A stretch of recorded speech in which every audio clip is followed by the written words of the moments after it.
Okay guys, good morning. At ngayon naman ay pag-uusapan natin ang laban nga ng U18 Alas Pilipinas mamaya.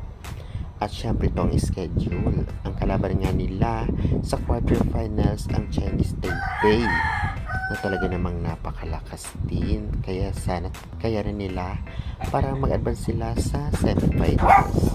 Bali, ang laban pala nila ngayong araw, October 26, 2025, ay magaganap mamaya, parang October 27 rin naman, dahil 12 AM mag-isisimula yung game.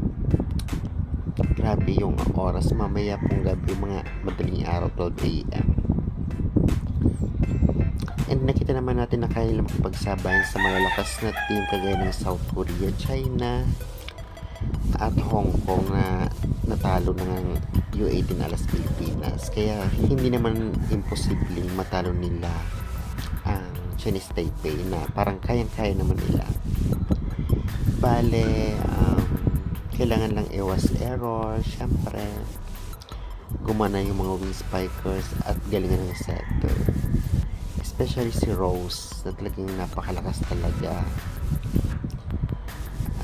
sa pagpalo sa U18 Alas Pilipinas, diba?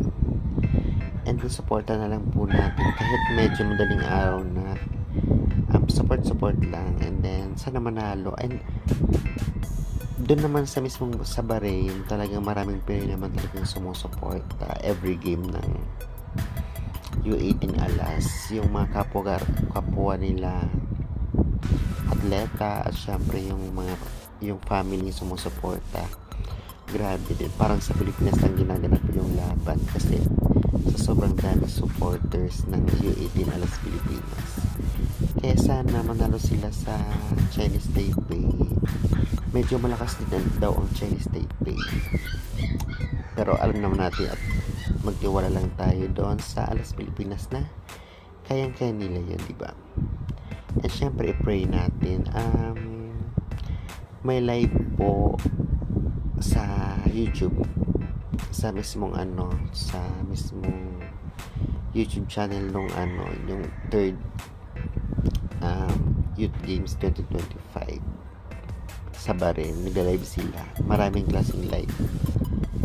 Isa na dun ang women's volleyball U18 kasama ng Philippines versus Chinese Taipei. Kaya guys, ano pang inaantay nyo? Support na mamaya, and sabay-sabay tayong manood, diba? And lagi ako mag-update, kaya subscribe naman. Thank you. And pa-share po ng ating video and pa-like.